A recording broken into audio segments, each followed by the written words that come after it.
Everyone, welcome to Let's Coach Masterclass.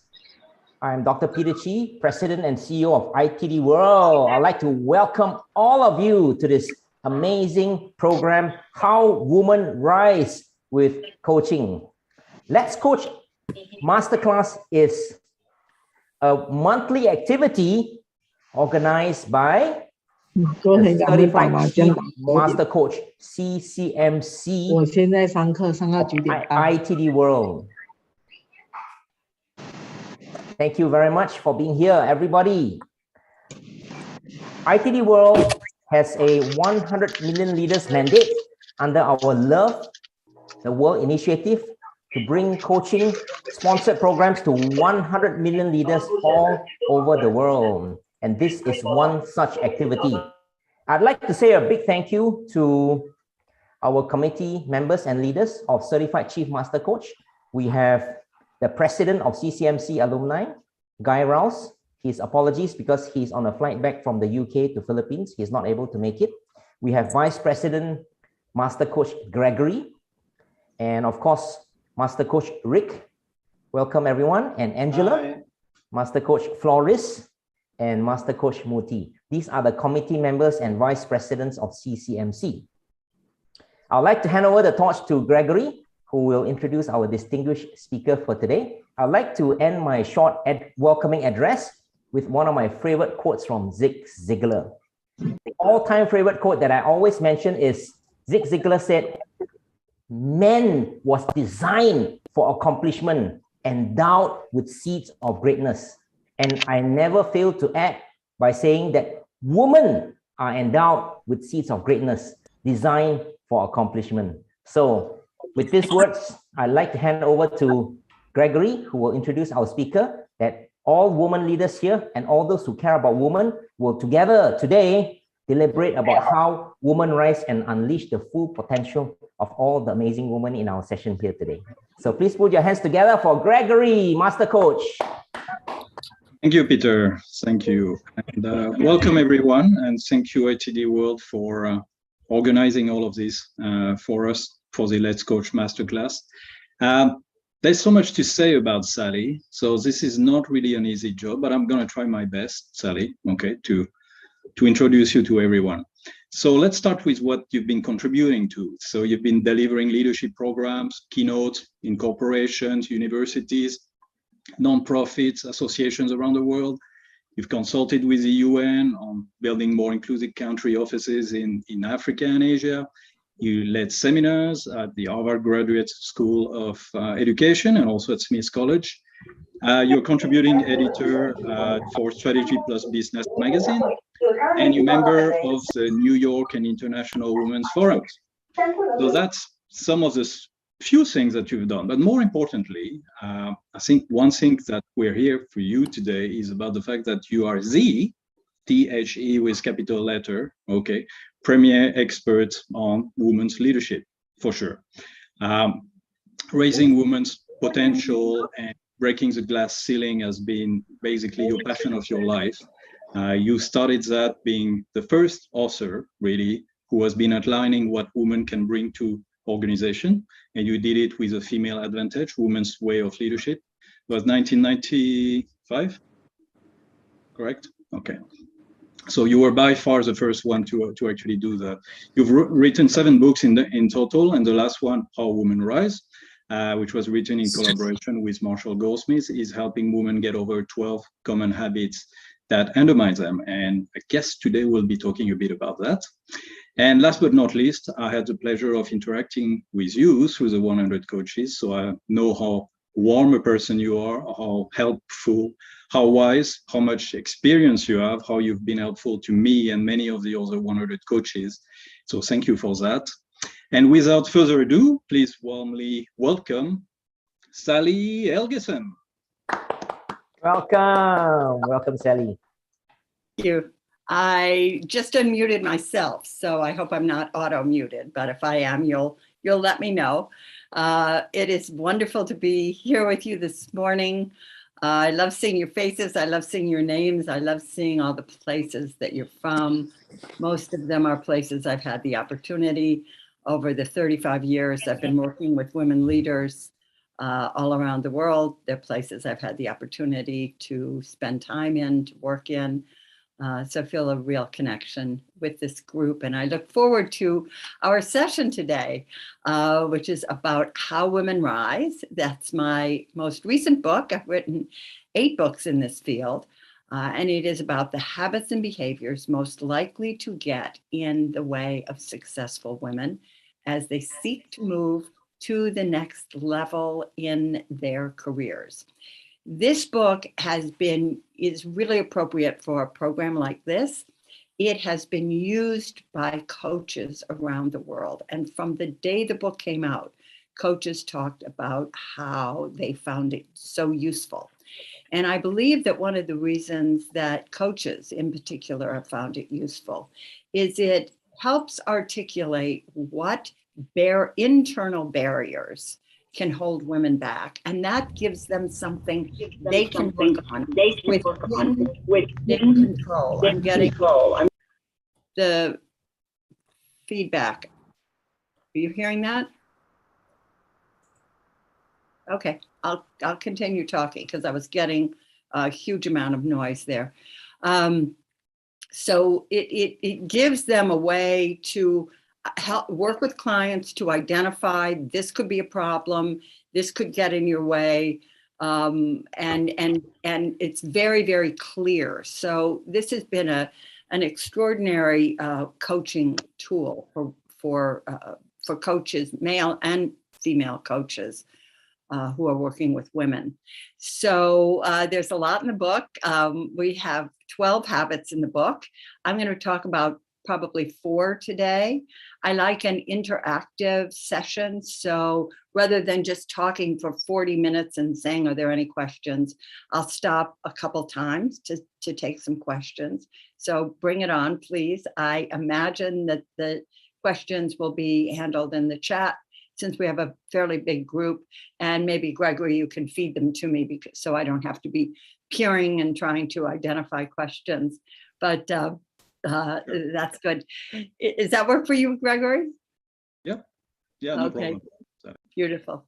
Now, I want to also talk about, and I think this is really important for coaches, one of the reasons this book has such viability for coaches, such usefulness, I think has to do with that it features the combined experience of Marshall Goldsmith and I in working with women. And so it's about, 75 years altogether that we've got under our belts in that. And the book was really inspired by Marshall's big international bestseller, What Got You Here Won't Get You There, which was about the habits and behaviors most likely to hold successful people back from attaining leadership. And Marshall had a very brilliant insight in that book.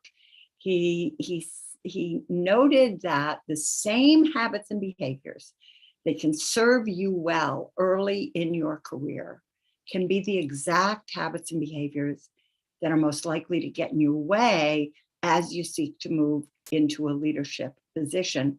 But we remain loyal to those behaviors because we recognize that they got us where we are.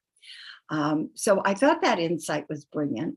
But in reading that book, it was very apparent to me that Marshall had drawn heavily from his own coaching base, which is about 80% male, because he had a lot of habits in there that I did not see very much among the women that I coached, no matter where I was in the world, or the women that I met when I was doing, panels and presentations and programs. Learn to apologize was one of them, which really, I have to say, made me laugh because, I go all over the world and women are constantly apologizing. Don't always talk about how great you are. That's another one I did not see as a problem for the women that I worked with. So I suggested to Marshall, who at that point had been a colleague and friend for about 25 years, that we combine forces, take that model that he developed and What Got You Here Won't Get You There, and identify the habits and behaviors that were most likely to be a problem for women. So How Women Rise is the result. And we've had, I think what I've learned from this more than ever, I mean, my whole career has been a lesson in this to some extent, but what I've learned from this is how much we have in common across culture. We've sold this book in 20 languages. And when I was doing the launches, I got brought over to do the book launch in India and Japan, Korea, and in Turkey, Brazil, etc. And what I would always hear is, oh, we thought these were just habits Japanese women had, for example. So they seem to be very resonant across culture. And that has, given me the idea that we have even more in common than I would have thought, but also helps give us a common language to use in thinking about how to address these habits. And that's something that you as coaches, I think, can benefit by being aware of. So 12 habits, I said I'd talk about 4, but I'm going to combine 2 of them because they pretty much go with one another. And I find these to be foundational. When I do workshops and programs, I always send out what I call a behavior sheet to the client in advance. And it has the habits listed with a brief description. And I say, find out which ones of these habits are most resonant for the participants who are going to be in our program. And these 2, one of these 2 always comes up. So it's very widespread. And these habits are reluctance to claim your achievements and expecting others to spontaneously notice and value your contributions. Now you can understand why they go together. You're reluctant, or your client is reluctant to talk about their achievements. You may feel uncomfortable. You may feel that you'll be perceived of as arrogant or all about me. You may fear that if you talk about what you've achieved, that it will be taking away from other people on the team, and you're very aware that the accomplishments you've made are embedded in your team. So for whatever those reasons are, or you've seen it done badly, I hear this a lot. I don't want to be like that jerk down the hall. It's always talking about how great they are. So it's pretty widespread. You can see the reasons for it. They make sense. But if you don't have a strategy for dealing with that, if you're not finding a way to get comfortable, your client's not finding a way to get comfortable talking about their achievements, they often default to a passive strategy, which is expecting others to spontaneously notice and value the contribution that they're bringing. And I hear people say, I hear women say, I believe that if I do great work, people will notice, or I believe if I do great work, people should notice.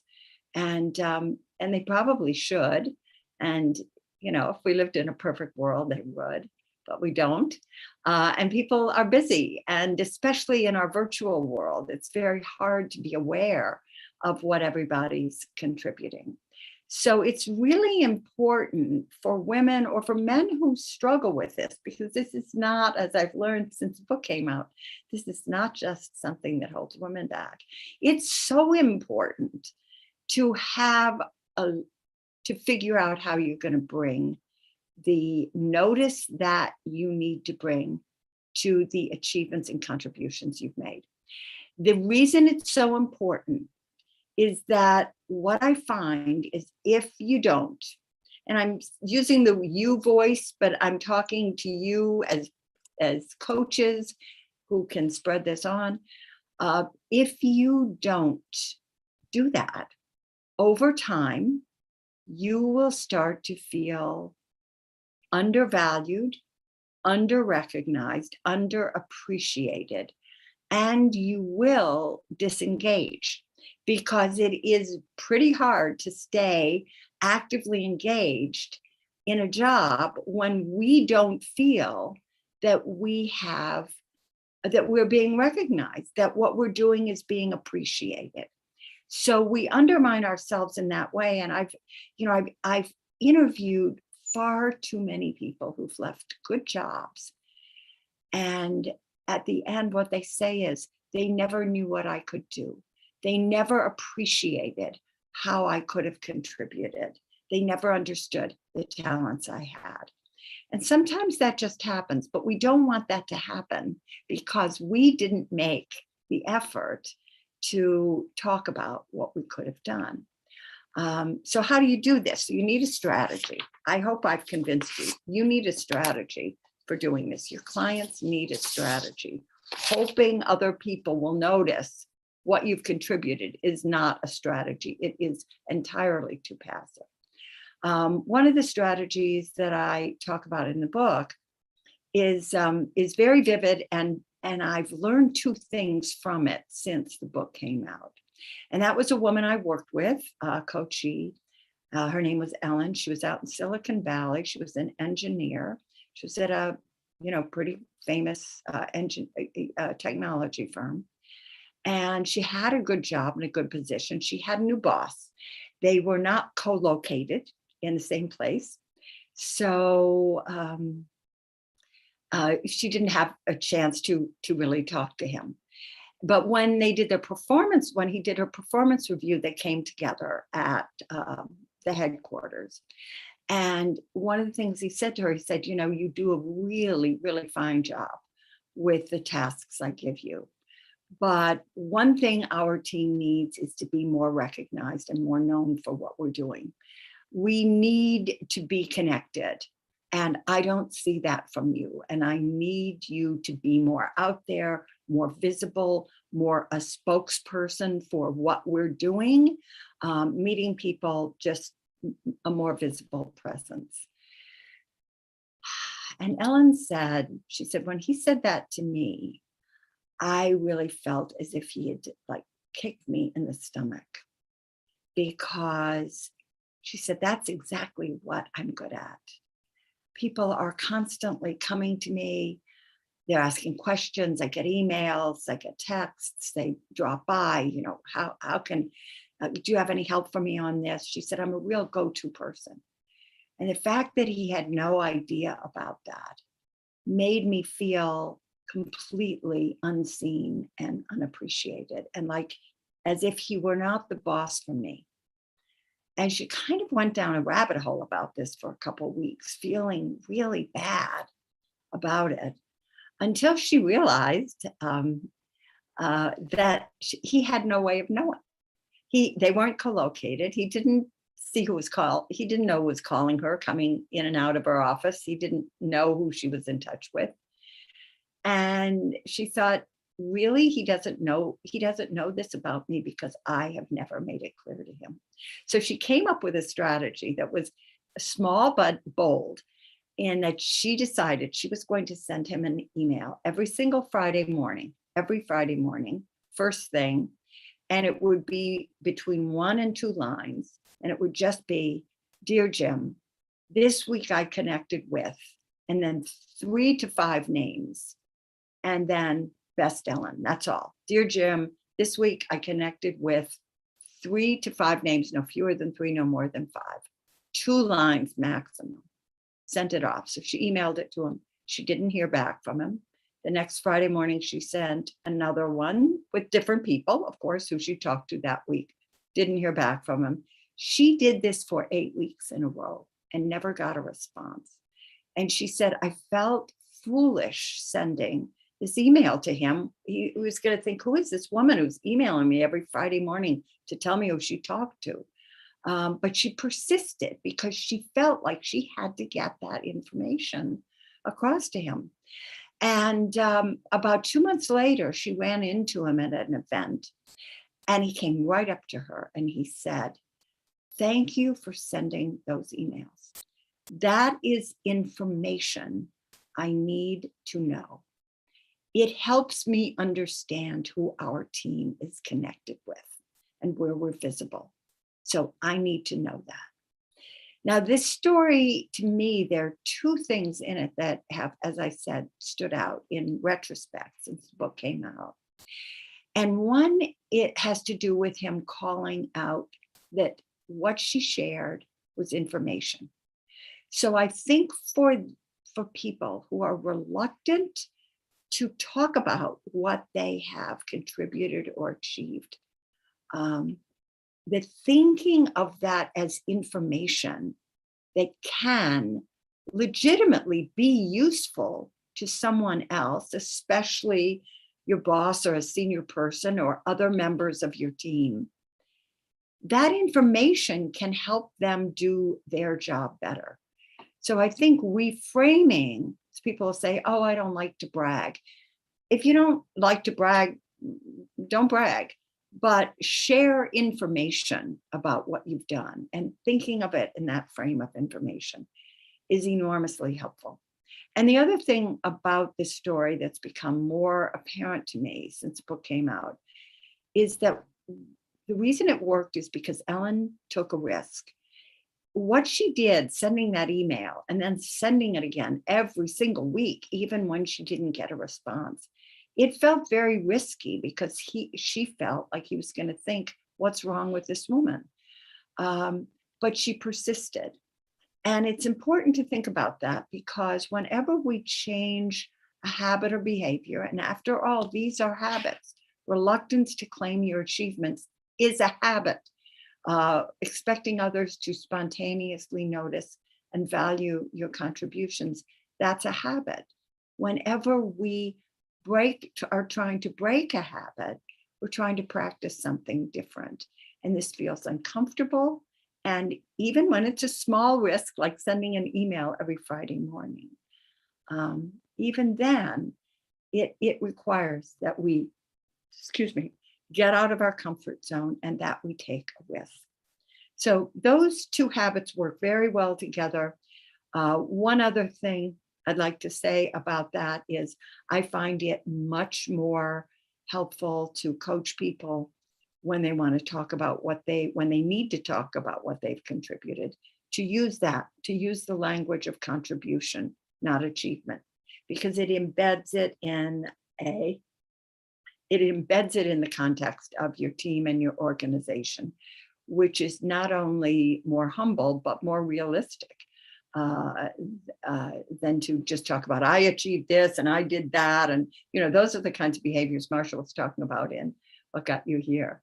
So using that language of contribution really helps embed it. Gregory, I'm going to ask if we have any questions on that before I move on to the next habit. We do have some questions, and please, if you have some questions, put them in the chat box. Some people were very quick. You started to talk, they started to ask questions, so I'll start with them. Good. We're Sriti in London. Sorry if I mispronounced the name. How to overcome the biases that there is in the workplace? How to position yourself for promotion? So maybe that's two different questions. I think it's two different questions, but let me address the bias question first. There is a bias that exists in many workplaces. It absolutely does. It is a cultural and structural issue. What I'm dealing with here are internal barriers. They are not cultural or structural issues. They're almost your own bias toward yourself in terms of how that manifests in your behavior. And for most of us, we can't control the culture or structure of our organization.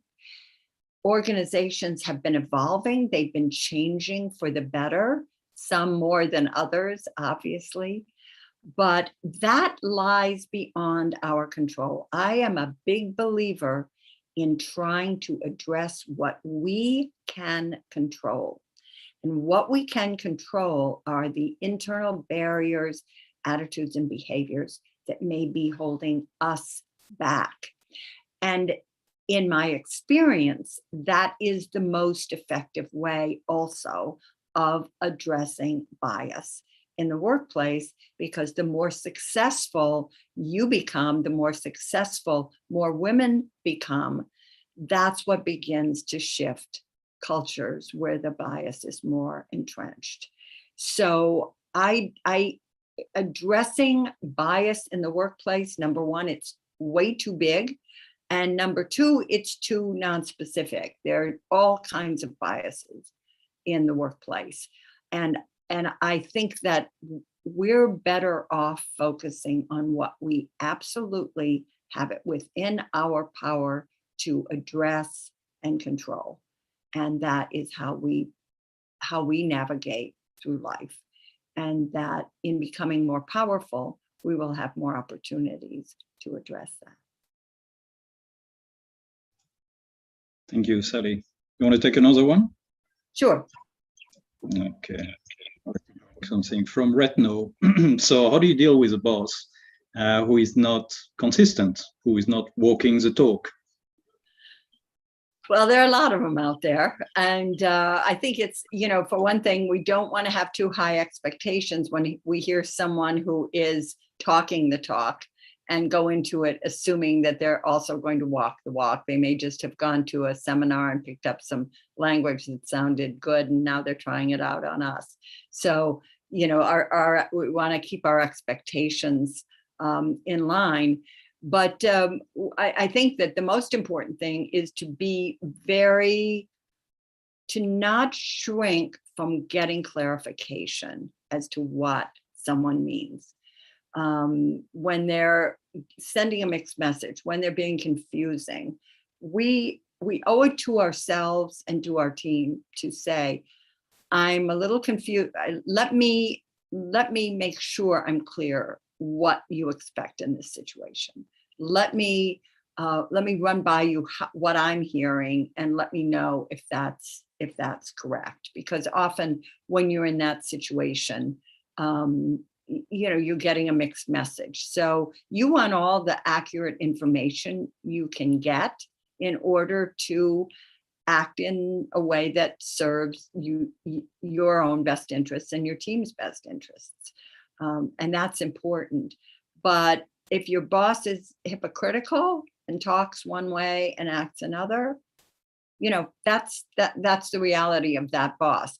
That boss may get better, but again, it's not something that lies directly within your control. But you do have a responsibility to try to get as much clarity from him or her as you can, so that you'll be operating, with information that is helpful to you. Thank you, Sally. Let's move on. So what'd you say, Gregory? I've got more to come, but let's move on a little bit. Let's move on a little bit. There's so many. This always brings forth a lot of questions. The next one I want to talk about, and this is really common, and Marshall says, if he were here, he would say, I'd never heard of this. Sally really opened my eyes on this. It is very, very common habit among women, and that is putting your job before your career. Investing all your energy in the job you have, in doing as good a job of the job you have as you possibly can, in the expectation that if you do the best job, you will be promoted to the next job. And that's how it will play out, because you did the best job. And not thinking strategically the context of this job. Okay, this is a job, this is a good job. I need to do a good job, of course, but where do I want this job to lead? What skills can I develop on this job that can lead me to the next job? Without that sort of intentional framing about where this job fits in your plan, if you default to the idea of all I need to do is be the best person at this job and things will work out and I'll move up, that often doesn't happen. And why doesn't it happen? It doesn't happen because, a couple things. Number one is if you do the absolute best job for the job you have, what you're doing basically is proving that you are the ideal person for that job. The ideal person for that job. You're not proving anything about what else you might be capable of because you're so invested in that job. You can also, in proving you're the ideal person, you can make yourself invaluable to your boss or your team because of the passion and effort you throw into the job you're doing now. And when you become invaluable, they may not perceive it to be in their interest to promote you because they rely on you. And then as you know, as you recognize the extent to which they rely on you, you come to feel that if you were to move on, it would be disloyal. So it's a really good way of keeping yourself trapped, putting everything, all your hopes and all your efforts into the job you have with the assumption that it will take care of itself. The other thing is that generally when you overinvest in a job you have, that is bring everything to it, you are overvaluing expertise. You're seeing that the expertise that you develop and the expertise that you contribute to the effort as being the most important thing. In my experience, wherever this is, every great career is built on three things. It's built on expertise. Yes, I'm not undermining the importance of expertise. It's built on expertise. It's built on visibility, and it's built on connections. And the expertise you're developing relates to the job you have now, but the visibility and the connections are going to be essential in leading you to the next job. They're really what relates to that next job. So you don't want to be so heads down that you I've just got to do this job. I'm just going to be the best I possibly can be at this job and things will work out.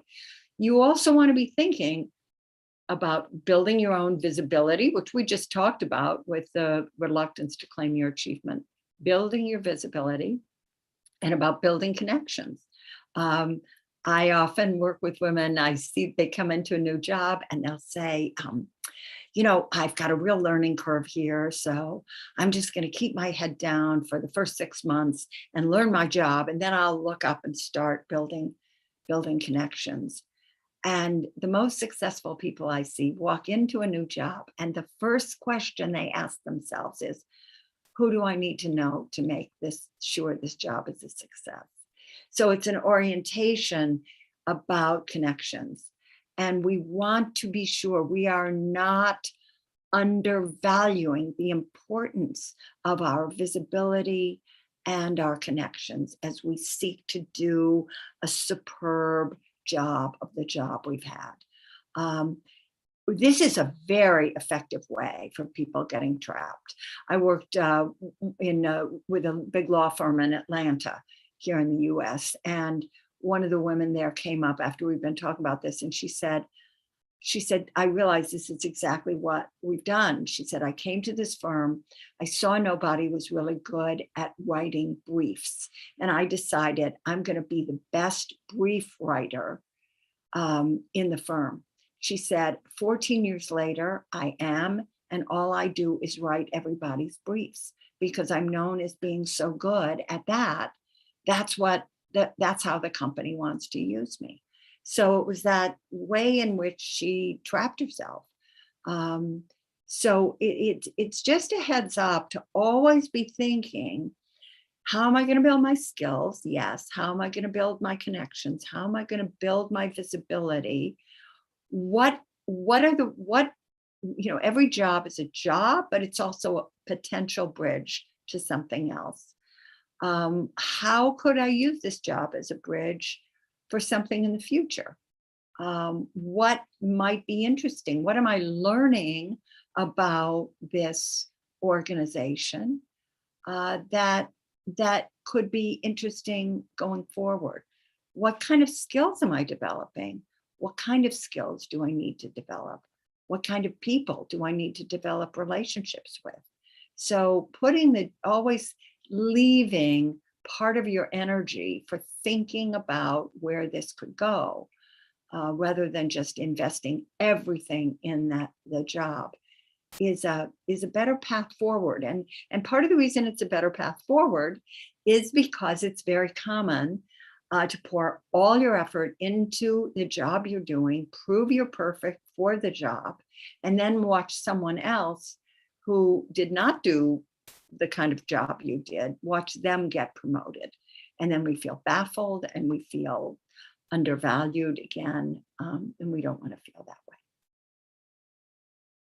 Any questions on that, Gregory?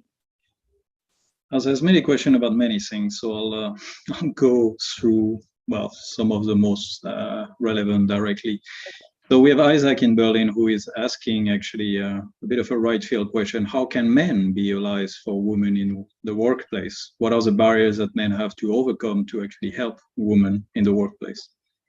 Oh, well, this is a wonderful question, and thank you for asking that. And what I've realized about how women rise is because it sets forth these habits that can undermine women especially, many of which men aren't particularly aware of. Like, Marshall said, I never even thought of this, putting your job before your career. I've been watching it close up for 35 years.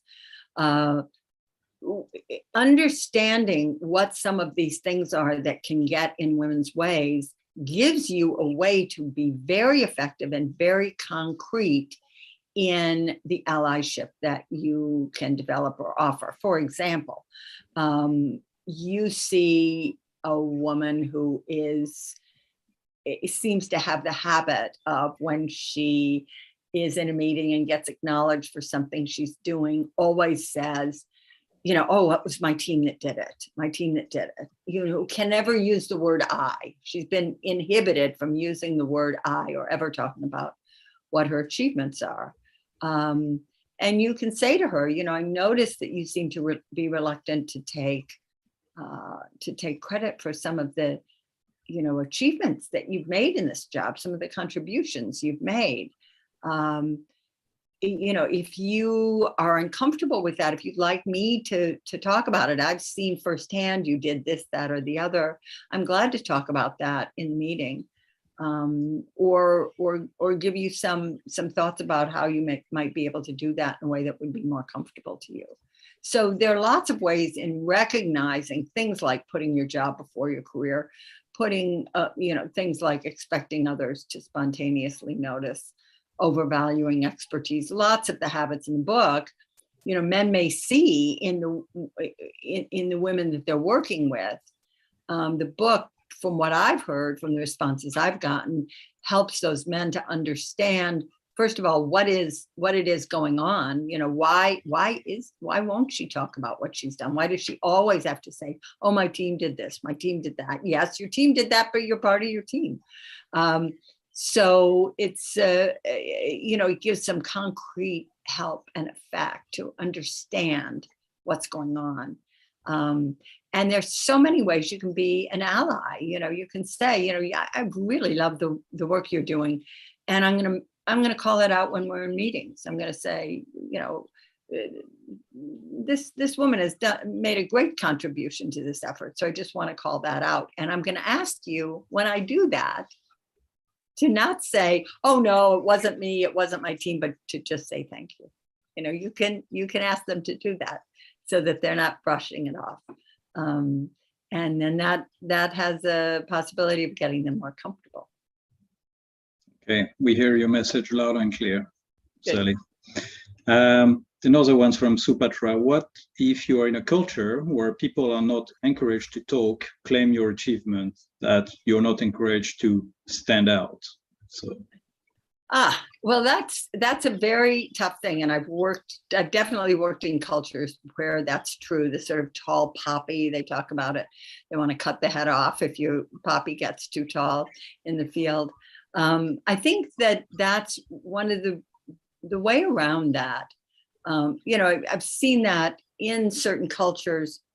What people do usually is they make sure that what they do gets recognized through other people.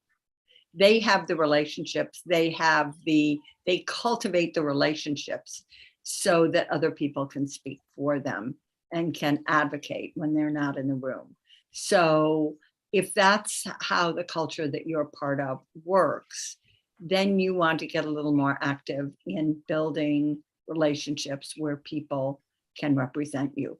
But I do think that the other thing is that it has so much to do with the language that we frame how we do this in, and that talking about our contributions as opposed to achievements, what does that do? It embeds it in a larger team effort. Our team was able to achieve this result. The client response was this. It was very, very gratifying and good. What I contributed to it was, then that embeds your actions in the greater effort. So I think using language of contribution, using that language of information, here's some information that may be helpful to you in doing this job. I learned that, whatever. I think those are ways of doing it. That it's not either or. It's not either, you're an obnoxious, brash American who's endlessly talking about how fabulous you are, or you just sit back and say, well, I'm part of a culture that, where people don't like to stand out. You can make clear what you contributed using language that is not sort of all about me language, and that it embeds it in the organization. Thank you, Sally. And before we carry on, there was one comment that I wanted to share for you, which is from Yalexi. I was so guilty of thinking about my job and not my career. Your book showed me that and motivated me to leave a cause that I love, but a dysfunctional organization, to a new organization where I found more work balance and fulfillment. Thanks, Sally. Oh, beautiful. I love getting those messages, and I get them all the time. Thank you for sharing that with me, Gregory. That's wonderful. I do want to talk about our old friend, the perfection trap. And this is another one when I send out the behavior sheet to clients, that they will get back to me and say, this came up in our top 3, and that is a perfection trap. Believing that, and this is how I see the perfection trap, believing that you are either perfect or failing. There's no middle ground, nothing in between. You are perfect or you are failing. And it's interesting because I get a lot of questions, to what degree is this cultural? To what degree does this have to do with how girls are raised or expectations in the schools? Those questions are different in different situations. But one thing I do know is that organizations as a whole tend also to encourage perfectionism in women, so that even if women didn't arrive there, which they usually do, with a belief that they have to be perfect or they're failing, that organizations bring it out in them. And that is for the reason Marshall and I found some really interesting research showing that that men tend to get promoted on visibility, connections, and being perceived most of all as a real big picture thinker. Whereas women tend to get promoted and rewarded based on being precise and correct in all they do. So it makes sense that we would think that being precise and correct in what we do is going to get us where we want to go, because that's our experience.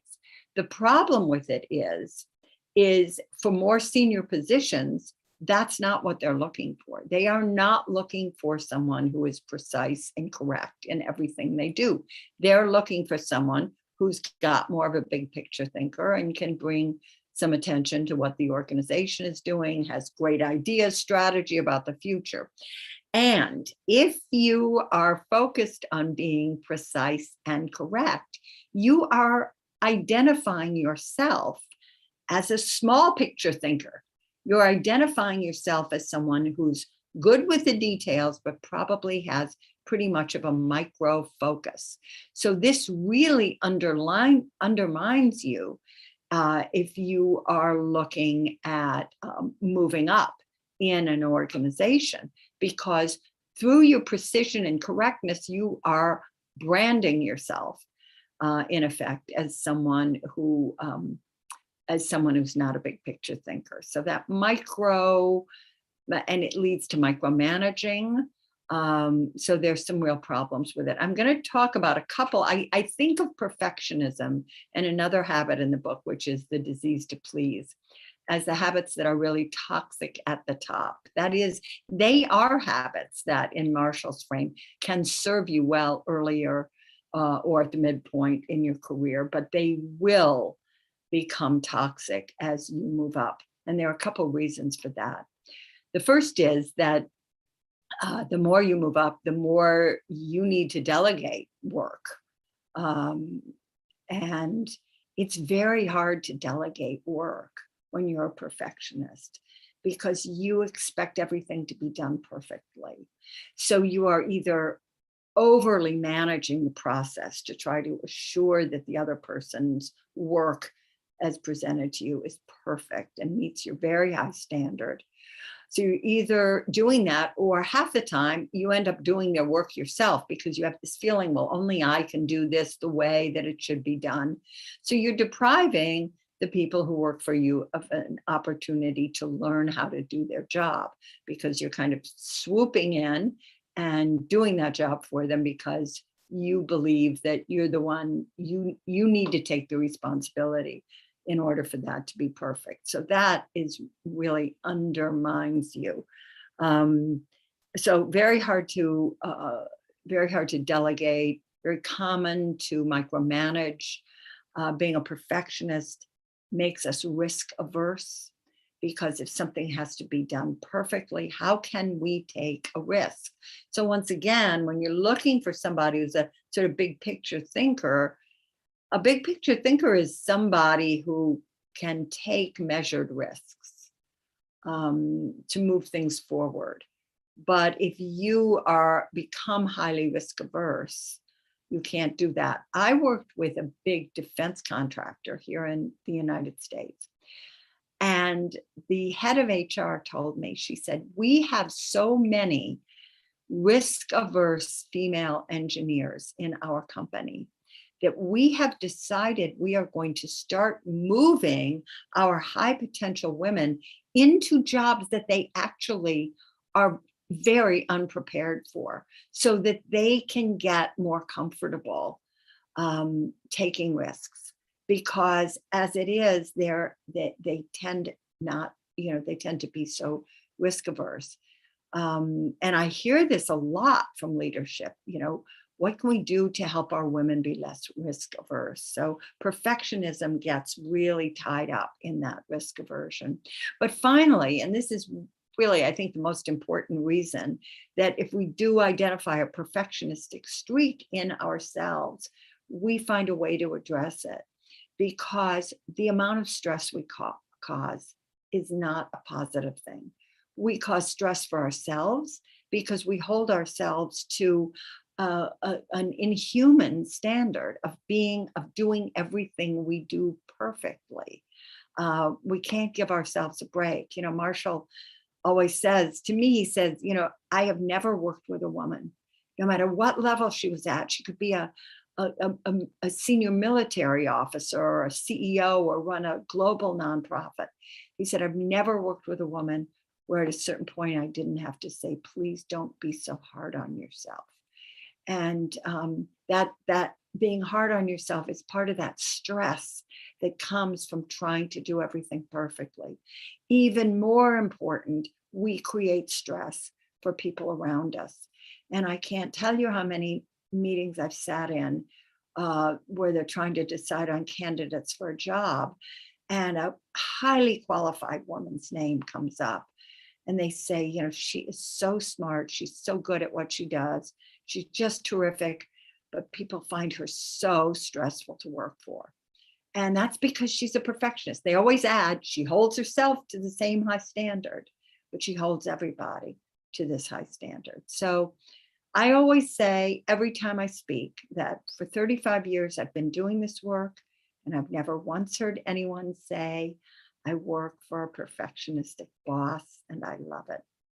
On the other hand, I've never heard anyone say, my mother was a perfectionist and I loved it.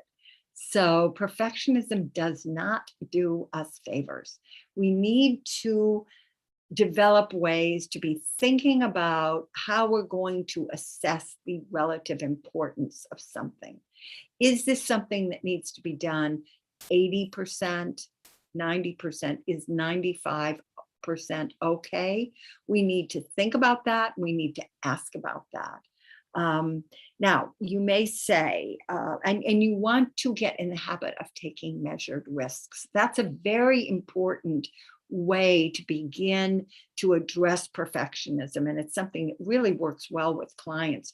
Push them into a situation where they're doing something that they're not good at and kind of can't be good at, probably, like me with technology. Oh, I'll help you with that. I'm going to be bad. I'm going to be seriously bad. So taking a risk by doing something that you're not going to be good at gets you more comfortable with that feeling of taking risks. So that's a very, very good, you don't need to do that on your job. You can do it on, a volunteer effort you're part of or whatever, but it just has the impact of relaxing you. So do mantras and things that remind you that you're not perfect. And, Marshall's famous, let it go. Those things are very, very helpful. But one question I'm going to head off here, because I get it all the time. I get the question, I hear what you're saying, but the job I work in, things really do have to be perfect. I'm, producing, data for economic analysis, whatever it is. And I have a little story about that puts that in perspective. I was talking about perfectionism right before our lockdown. I was in London. It was a big stage with a lot of people, central London. And I was talking about perfectionism and how it doesn't serve us. And I just kind of tossed off my head. I said, I probably, if you're a brain surgeon, it's different. You do want perfectionism. You do want perfection then. And after the event, this woman came up to me and she said, I'm here to challenge you on what you said about surgeons. She said, I am the chief of surgery at the Royal Ophthalmological Hospital down the road. She said, and I am here to tell you that perfectionistic surgeons get all the worst results, because they're inflexible and because they terrify their team. So I thought, okay, if being a perfectionist doesn't serve you as a surgeon, it probably doesn't serve you in any aspect or endeavor in your life. Probably we have time for one question. What do you think, Gregory? Yeah, we do. So from Farah, appreciate if you could share the effective way to have a dialogue with your superior when you observe that he or she is keeping you at where you currently are at because of your achievements instead of promoting you to the next level. Oh, yes. I think that's very good. I worked in a situation where exactly this happened. And this woman had been told, she was an engineer in Boston. She had been told by her boss, I didn't recommend you for this position because I feel you're invaluable. He actually told her that, and she let it go. So what she did was really smart. She said, I'm going to wait until I see something that I really want and think I would be perfect for. And she said, when that came along, she got the information about it and she walked into her boss's office and she said, more than anything, I want this job. This is the job I have been waiting for. I need your support. And it kind of shifted it because he had already told her, I can't afford to lose you. But she said, I need your support to get this. So she, to some degree, challenged that approach of his. And I think she even said, I need your support. And I feel like I deserve your support. And he immediately said, of course you have my support. You've been wonderful. But it came from her. So she was very clear. It's this job that's got me excited. It's not just, I think it's time to move on in a general way. It's this job has got me excited. I think I could be really good in that. I've learned so many skills here. I'd love to apply them in that arena. But putting it right to him, I need your help. I need your help to go after this. And I feel that I've earned your help. And it was remarkably successful. She said she was shocked because she figured he was going to say, I think I told you you were invaluable to me. But you know what? He understands the way the world works and how he got where he got. So it's really important to talk about what we want, not in the way, I hear a lot of senior leaders say, oh, the younger generation, they come in your office and, after 3 months and tell you, they want their next promotion. Not that, but being on the alert for opportunities that we think could be very good ones for us. And then getting active, stating our desire for that, being very clear that that's what we want and why we want it. And then enlisting all the help we can get.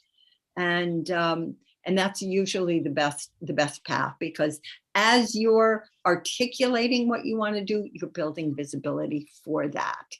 As you're engaging people to help you, you are extending your connections in the service of that. So again, you're taking it out of the realm of just being expertise. Excellent. Thank you so much, Sally. Maybe just one last one, which is a round question to, if you have some time, yeah? Yeah, a couple minutes.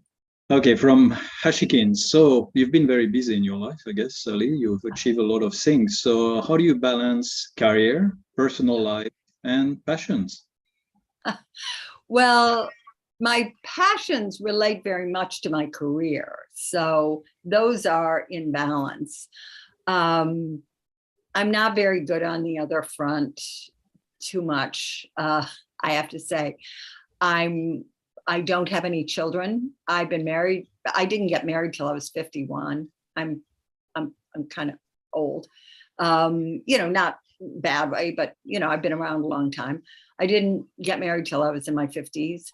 And so I don't have a lot that I have to handle. My husband handles a lot about the house.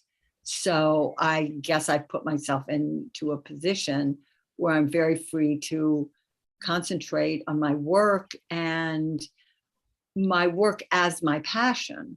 That said, I have lots of friendships, lots of relationships, lots of family relationships with my siblings, etc., that I meet, and I hold myself to account for doing that. So I don't have an isolation in my life. I feel very, very supported. And I also offer people a lot of support. And I do find the more support you offer, the more time you somehow have. And so it kind of works that way, has worked that way for me in a virtuous circle. Marshall has this idea that you should never do chores and you should never do, things that take away from, your identity and what you're trying to build in the world. I think it's a little unrealistic for most of us. But I do find that what I try to focus in my house on what I love doing. I love cooking. And so I focus on that. And then I, leave the cleaning and things like that to others. So that's helped me balance and helped me keep, I use cooking as a relaxation from all the head work that I do. So that's good. I'm pretty bad about getting the amount of exercise I should have. Well, it sounds like a good balance at home, share of tasks, and being able to contribute both where you dislike the most is with the other person and what you like the most is with you. Great. Thank you, Sally. As a summary of the session, that's been really great. I'd like to ask Sally to give us a bit of the insights of the session today. Sally, the floor is yours. All right. right. First things first, Sally, on behalf of ITD World, thank you so much. And of course, our CCMC, our Certified Chief Master Coaches, we would like to thank you. You know, if you could only see the ladies in the room, we were all like nodding and you were saying, yay. So please, on the chat box, let's show some love to Sally. Please do type what were your biggest insights, your biggest learning. And Sally, if I may, can I put on the chat box the summary of the 12? Oh, sure, of course. I actually, because I'm a big fan, you know, so I researched and okay, my video just went off, but it's there. Okay. It's there, I see All it. Yeah. 12. And I think all of the ladies have their own favorites. We can relate to it so much. And for everybody, like for me, of course, the biggest thing I think is also perfectionism. Okay. We see that all the time.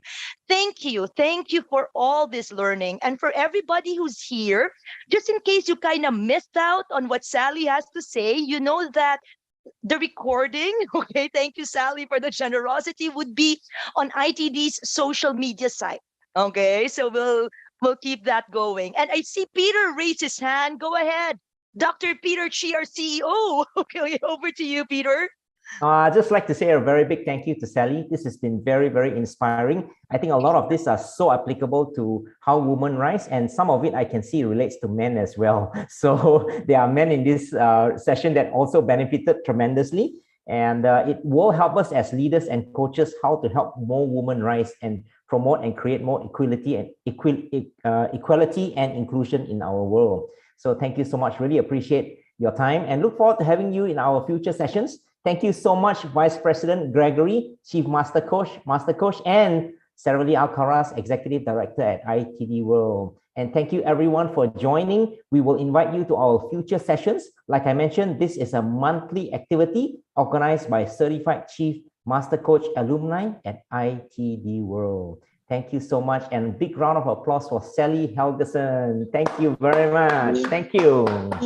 Thanks, Sally. Thank you, Thank you, everybody. I really enjoyed it. It's been wonderful. Thank you. Okay, my pleasure. Bye. All right. See you again Bye. You will. Soon. Thanks, everyone. Bye. Bye. Thank you, Sally. Thank you very much. Sally. Thank you. Bye. Bye. Sally. Thank you. Thank you, Sally. Thank you, RTD. Thank you, Greg. Bye. Thank you, Everyone. Sally. Bye. Bye. Thanks, Bye, everybody. Thank you.